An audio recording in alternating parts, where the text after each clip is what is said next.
Welcome to the Sport Exchange with me, John Robbie. Hi guys, welcome to the Sport Exchange podcast where we meet sporting personalities and learn about their lives and their life stories. Today, the Sport Exchange podcast meets another South African sportsman who went overseas to pursue his dream of both education and sport. Welcome professional golfer Matt Carvell. Matt, thanks for joining us morning. Thanks for having us. Is the dream still alive? Yeah, very much so. I think I've gone in a few different directions over the years since I've turned pro. I think it's important to kind of try new ventures and see what works for you. I don't see myself as a professional golfer for the rest of my life. I enjoy the business aspect of things, working with people in different areas of life and business. So yeah, well, I still love golf and I think it's given me so much. So I just want to see how much more I can give back to it. How old are you now? 33? 33, yeah. And you've been a pro for what, 9 years? No, about 7. 7 years, 8. Is it? Yeah, I turned pro quite late after I finished my studies. We'll certainly talk about that. How tough is it? It's difficult. There's a massive pool of talent out there, and everyone's working harder than they have before. I think people have realized you can't rely on talent alone, whereas maybe 20 years ago, the pool of talent was 10% of what it is today, and all you needed was kind of show up if you were that talented, and you would beat most of the guys. But now, with these academies, with the way that technology's evolved, it's brought everyone closer together. So the margins are smaller. And I mean, we tend to look at the, obviously Tiger Woods and the really Jordan Spieth and the top guys, etc. But to maintain an exemption on a tour, I mean, tell us about that and the pressures of that. How difficult is that? Yeah, I think obviously every tour is different. I don't think the Sunshine Tour is as far behind other tours as people think. Proof of that is the guys that have gone over to play in Europe, especially now. You've got the Dean Burmesters, Eric van Rooyen, who's done hell of a well the last... even Xander Lombard, who kind of isn't consistent, but he's competing at the highest level, and he comes back here and he gets beaten. So I think maintaining an exemption for me hasn't been massively difficult. I think it's kind of managing my time through the other ventures that I'm involved in. But yeah, look, I mean, I will take a bit of credits to say that I have maintained my card for 7 or 8 straight years or whatever. I mean, not everyone's done that, but I think our guys have got a lot of talent and they just need to get overseas. That's the difficult thing. Why do so few, considering the talent is here? And again, you look at the results when the big players come over here, as you say. I mean, you guys, if I can talk to you as the local tour, you say we can beat these guys. We're as good as these guys. We hit the ball further than most of these guys. Why do so few of our professionals go overseas? Well, a lot of there's a cost implication. I mean, just entry fees into tour school are 50,000 Rand plus, and that's excluding travel, excluding, obviously you've got to take into account time away, missed events here, doing that type of thing. I believe more guys should go to the US, try for the PGA Tour, because obviously the weather's better, the courses are more similar, but it's twice the price of going to Europe. And if you take into consideration that final Q school stage in Europe, you could be playing in 4 or 5 degrees in the last week of tour school. And I mean, we're not built for that. Our winter tour events we go to Durban, we go to Cape Town. I mean, it's not cold. Yeah. It's fresh in the morning, but not the whole day. So I think if the guys can start, you can see a little bit of success now in Asia. Justin Harding just won his first Asian tour event. Yes, amazing. He got an invite into that event, and he can compete on our tour. He's risen through the ranks in the world rankings, and you can see the guys he's ahead of. You just need to give them the opportunity. When did the dream start for you? Was there a moment? When you saw, I don't know, Nick Faldo or Ernie L or whatever? I mean, was there a moment when you said, "I want to do this"? I think I always wanted to be a sportsman. I played a lot of tennis growing up. Ended up giving that up to focus on golf when I was about 16. But I think the dream was actually to go to college in the States. That was more my dream. And my cousin went there, loved it. It's still over there now. And I think the turning pro was just an afterthought at that time. I went and had probably the best 4 years of my life. I would actually repeat those 4 years if I could, because it was so much fun to be in that environment, to travel around the US. And where did that love for the US come? I mean, a lot of people would say, I'd rather go to London than the US. Was there a reason for that? I think there's just something for everyone. If you like the mountains, go to Colorado. If you like the beaches, go to Florida or California. If you like deserts, go to Arizona. There's world in one country. Yeah, it is. And that's probably why so few Americans do travel, because they don't really need to. Yeah. They've got everything there. And the people the Americans that live in America are so friendly. They're so welcoming. They're very hospitable. And like I say, the facilities are just second to none. The universities there are like nothing we've ever seen before. I mean, the guys are traveling around in those vans with Wi-Fi, TVs, lazy boys to events. Some of them are flying in their team jumbo jets. So it's a different level of... I can even see your body language changing. Yeah. You're relaxing and smiling, thinking of college in the States. Obviously for you then that was a dream. To go to college, golf was almost an afterthought or a means to an end. But tell us about the decision of going to college or not going to college, because you look at golfers here. Some have gone, some have stayed and turned pro early. What are the pros and cons of either decision, do you think? Well, to be honest, in the beginning, it was my dad wanting me to study.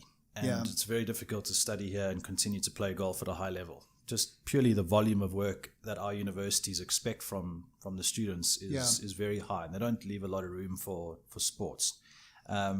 But pros, obviously, an education that you can use in a different country.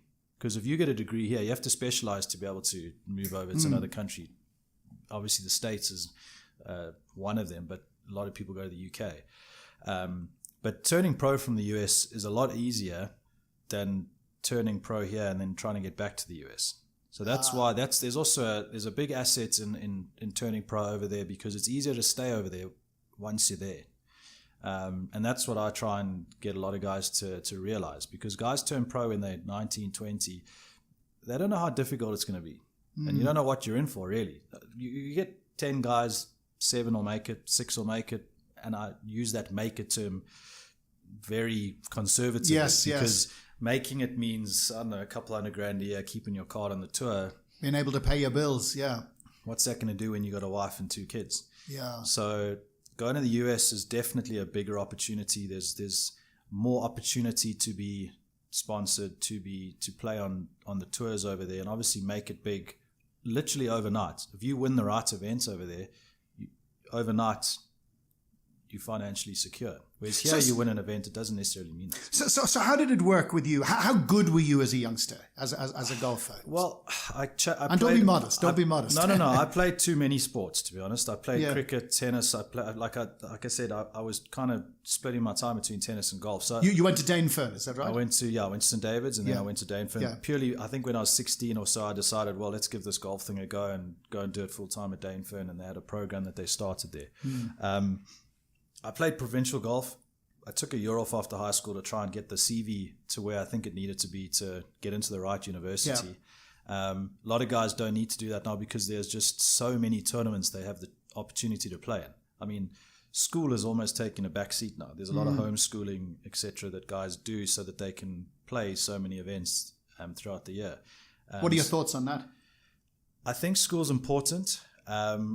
I think some parents put too much of an emphasis on whatever the letter is, a B. I want little Johnny to get a B. What does that actually mean for him? Because that's one of the other ventures that I'm involved in, is trying to get guys to college in the States. And at the end of the day, if they've got a good golf CV, I'll place them in there's a lot more opportunity to get placed than if they've got a B average. Or an A average even. There's not much opportunity for academic scholarships or grants as opposed to the athletic side. So I think it's important to also play other sports so that you understand the team environment and how to interact with other members of that team. To be honest, I think this whole taking golf as your only sport from the age of 8 and living it and that's it, it only works for some people. And Tiger. Tiger was 18 months. Yeah. But But Ernie was a rugby player. Ernie was a tennis player. Ernie had a very broad sort of range of sports, didn't he? At the end of the day, if you can compete at a level that's high enough in any sports, it gives you that confidence when you aren't maybe playing well at golf. You can pull from those experiences. I don't know. It's different for everyone. You said something there which was very significant, to get into the right university. How do you know the right university as a golfer? Tell us about the work that you did deciding where to go, because you ended up going to Louisiana, didn't you? I went to Louisiana. My university had a lot of international students on their golf team, so it was a lot of guys in the same boats. And did you Google this? Did you write off? How did you find out this? My mom helped me a lot. Tyron Mort's mom helped me too, because he had gone the year before. Lynn did a lot of work with my mom. But it was literally hope for the best. You kind of Google, have a chat with a coach, blah, blah, blah. It worked out well for me. We had a great team and great university, and it was the college life that I was hoping for.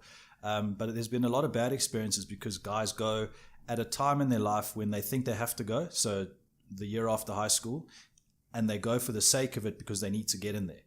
And it's not necessarily the right fit. The coach is too strict. The coach isn't strict enough.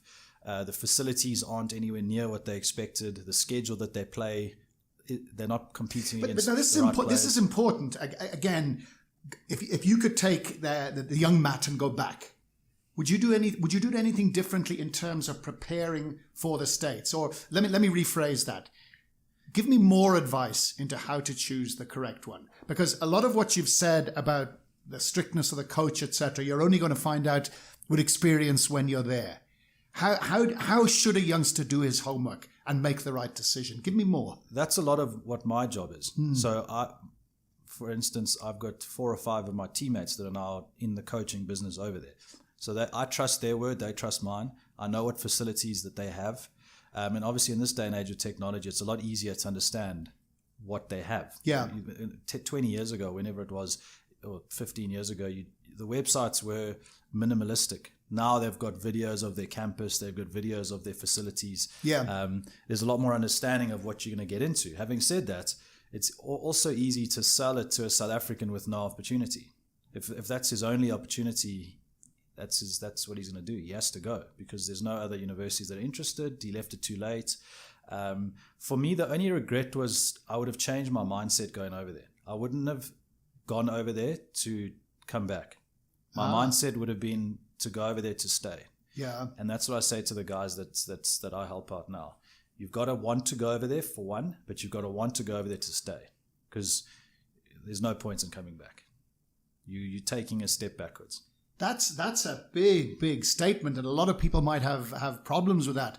Might say that is a little bit anti-South African. No. I don't mean it from a nationalistic point of view. Yeah. I mean it from a golf point of view. Yeah. There's the opportunities are endless when you are at the States. There's a lot more wealthy people that are willing to help out guys when they turn pro. There's an opportunity to work at a golf club and finance yourself. Yes. Throughout the summers, you can caddy. You can't do that here. You can't work part-time here and play golf. You're not going to get a 6-hour job that's going to pay you 20 grand a month. I understand now what you're saying. Yeah. So tell us the process of going. Do you apply and say, I'm a brilliant young golfer, I've played for, because obviously South Africa's got some, from Gary Player, all the famous golfers who've come through. It's got a good name in terms of punching above its weight. Do you send clips of yourself? Do you send your CV, whatever? Do you make the first move and then they take it from there? Give us more. It depends how good the guys. I think. Well, talk us through your example. Yeah. So with me, a lot of the time you apply to 20 universities, you get in touch with the coach, send them some swings, give them your CV. Yeah. And you just start a conversation like that. The difference now compared to when I was going over, they recruit a lot earlier. So their teams are full 2 years in advance.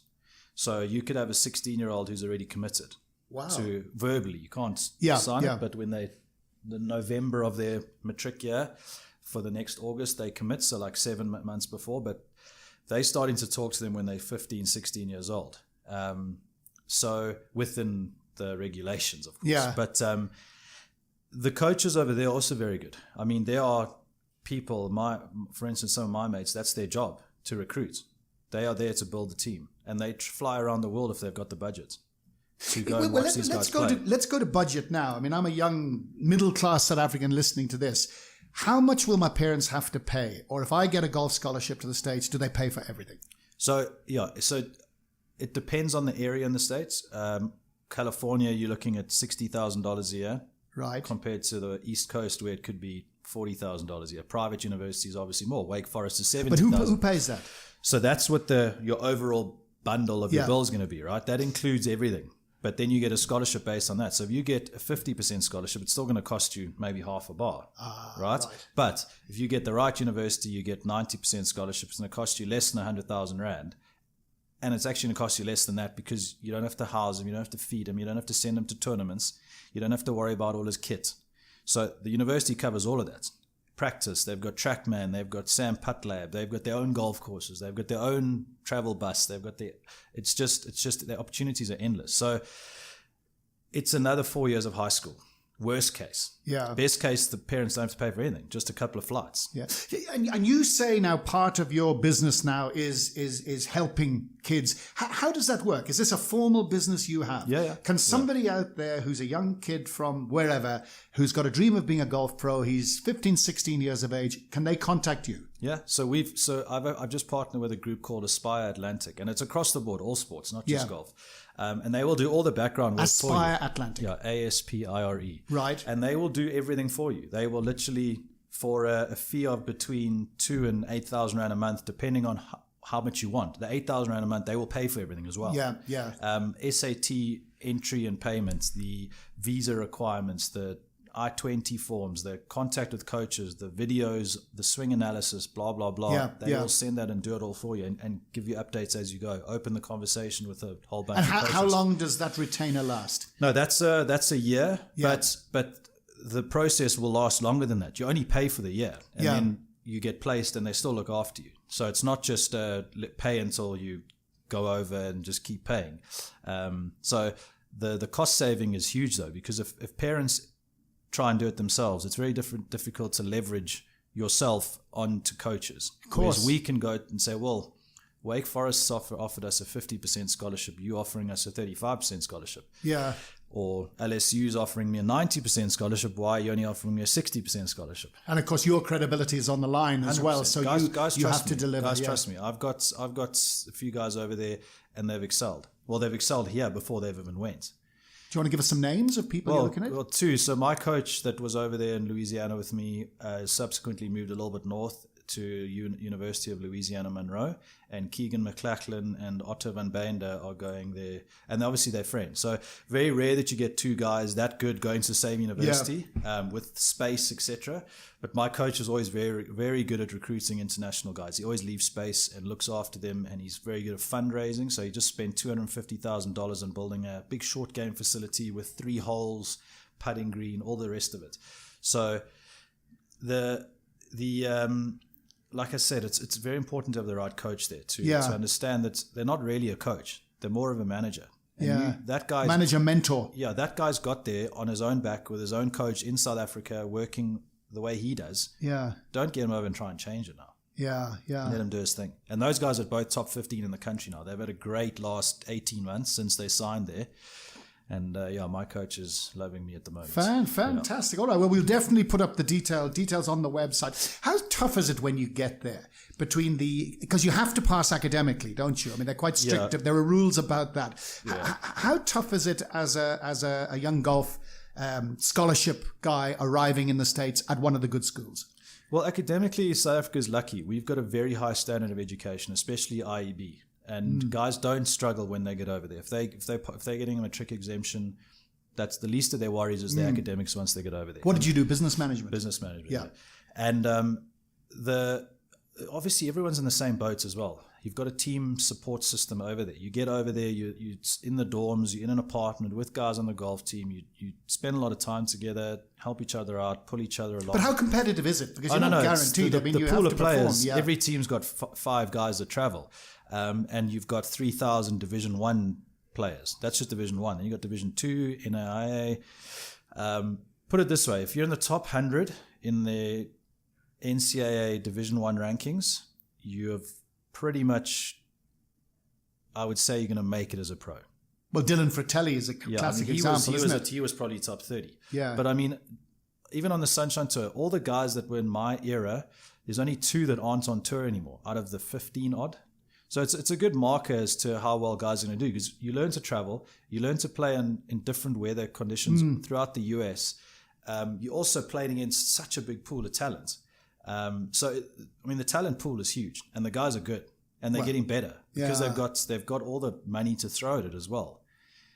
Universities are big money spinners. But again, the team itself, the Louisiana team, there are 5 players who travel, but how many are going for those spots?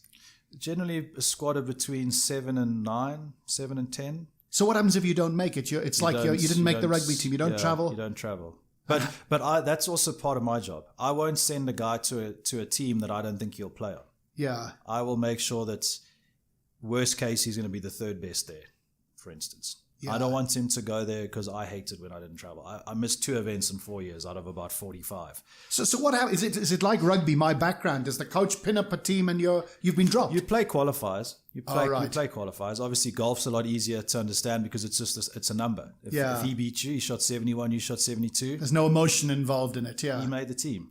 The coach a lot of the time leaves a couple of wild cards so that he can pick a guy if he happens to have a bad qualifier. No, I want guys to go to places where they're going to play. And even if you don't play, you can still obviously practice when the team's away. So it's not like you have to go and sit in the classroom and write lines or something like that. And tell us about Louisiana. I mean, I think of stinking hot. I think of southern redneck Trump supporting people. No, I mean, is that unfair? No, it's not too far from the truth. Very Republican. The people are great though. I mean, they're a little bit insulated there. They're not massive travelers. Naive, perhaps. Naive. The world ends at America. Yeah. But yeah, I mean, it is. The summers are brutal with the humidity. But yeah, I mean, the golf courses are great. The people are great. The universities, it is. I mean, it's a proper university experience, and it's like that across the US. And life in America, what's it like? I enjoyed it. I could move there tomorrow. Yeah. Like I said, there's something for everyone. It depends. I mean, it depends which city you're in. Some are fast, some are slow.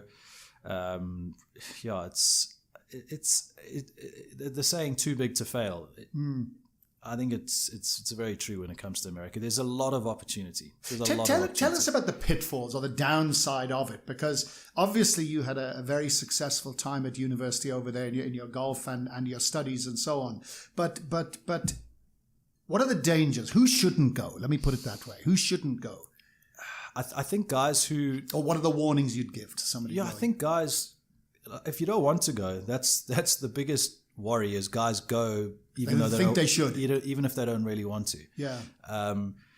Some guys just aren't built for that type of an environment. They want to turn pro and get at it. I mean, you know what I mean? So, but I think that's where Golf RSA also, they're getting good now. They're trying to keep guys for an extra year or two so that they don't turn pro when they're 19, get a big shock, and go back to an amateur and have to start again from scratch.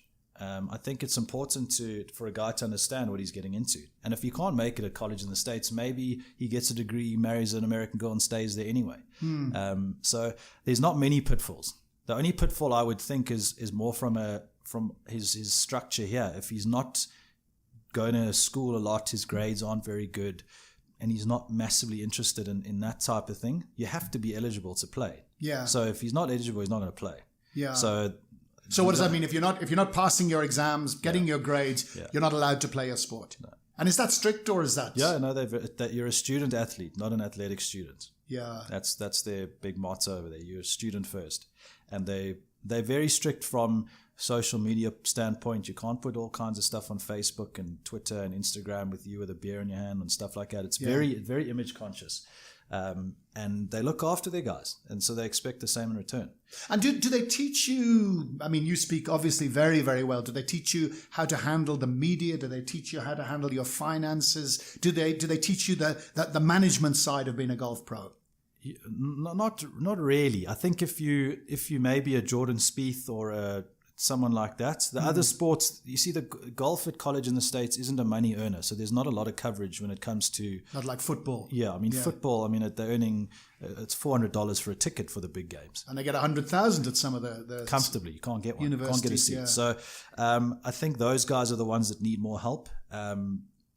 And they do help them. I mean, it's a big media conscious environment that you're in over there. So the last thing that they want is bad press. Yeah. I think they're more worried about that than making sure the guy can speak properly and look after himself. Just make sure that he doesn't do something that's going to hurt the university's image. Yeah. And were you a big shot on campus? I mean, as one of the golf team, were you a king of the campus? I think it was too big. I mean, it was 20,000 students, and we were kind of relatively small as a university. Everyone knew everyone there. We spent a lot of time with all the other athletes. Yeah. I mean, it's everyone knows who the athletes are. Put it that way, because we did get a slightly better treatment because obviously we could miss classes and where's that guy? Oh, he's playing another golf tournament. Oh, lovely, you know. I mean, the thing is, America's just so big. Everyone just gets on with what they're doing. Yeah. And I mean, like I said, Ohio State's got 60,000 students. That's absolutely incredible. Was the dream still there? Because I'm fascinated. I mean, I played in the amateur rugby days, and rugby was my absolute, total and utter passion. And luckily I had to fall into something else, which happened to be radio, and gave me a career to transition into. Are you thinking, obviously having fun and passing your exams, what was your mindset now? Were you thinking, okay, I'm going to give professional golf a full go, but I'm going to look at other alternatives, etc. How was the dream in terms of percentage? Well, I've also, I don't know if it's a good time to bring it up, but I've also got another business that we'll certainly talk about it, yeah. It's called Score Capture. So we run numerous golfing events. We've got a great system that can manage all sorts when it comes to golf clubs, when it comes to running golf tournaments, the BCX Supersport Shootout, one of those, all kinds of club champs. Joburg Country Club, we've been with them for a long time, and we do all the Central Gauteng leagues. So technology's there, why not use it? And so were you thinking about this as you went along? This is 4 years that I've been doing this. A mate of mine from Kailami's put on all the capital, and the business is going very well, and I'm pretty much head of operations and sales, and it's a 2 or 3 man band, and we so give us a little bit more. How does it work? So it's a free app. You can download it, go and score on the golf course with your friends. It gives you a profile, gives you a handicap. We run all the big events. We take devices to the event, so it's a digital scorecard. But more than that, so you don't have to hand in the scorecard and add it up, and you can have a game with your mates who's at a different golf course, for instance. Wow. The golf courses use it as a communication tool with all their members, emails, SMS. You can run orders of merit. We've just launched a media model now where golf clubs rent the system and they can put their advertising on the screens along with all the leaderboards from the course. So it's more relevant to specific golf clubs. You don't want to just have a TV up there that's got scrolling adverts that no one's really going to look at. Whereas our system will allow you, John Robbie, you the manager at such and such a golf course, Royal Joburg, for instance. Yeah. They've got our system in there. The screens are up. The members can look up how the guys in the leagues are doing, how the Order of Merit's doing, anything relevant to their captain's dinner's coming up. They put it up there. So it's an interesting space. It's a little bit ahead of its time still. It's Score Capture, is that what it's called? Score Capture, yeah. And you've got a website. People can look that up, can they? It's like Uber was probably 5 years ago when people would still think about it. Yeah. Will I drink and have a few beers and go and drive? Yeah. I think it's time that we just Uber all the time. I think that's what it's going to become. So who should be looking at that? Individuals, anyone, golf clubs, whatever? Golf clubs, individuals, corporate golf days, charity golf days, multi-round events. We do a lot of stuff with Sun International. We do a lot of stuff with Vodacom and Fluid. We'd like all the origins of golf, for instance. We do all of those. It's a nice to have, but it's becoming more valuable now. Yes. So people are seeing the value of using us. And I pride myself on running successful events, and that's where I think in my nature I want it to work, so I make sure it does. Yeah. So I spend a lot of time on trying to And expand how much did your education, the business management education, prepare you for this? What advantage did that give you, as opposed to the fact if you'd just been a professional golfer here who had an idea? Well, I think there's a discipline. Yeah. I mean, like I said, I was never, when I was at high school, I was never the hardest worker. I made sure I got good enough grades. When I went to college in the States, I worked out a way to use the system to get the grades that I wanted.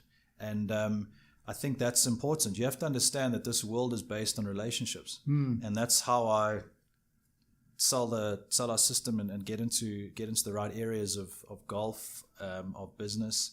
I think it's important to understand that you got to treat people the way you want to be treated, but also if you promise something, you better deliver. Absolutely. And that's, I think, university, you got to work at the right times. Yeah. There's going to be downtime, but you might as well.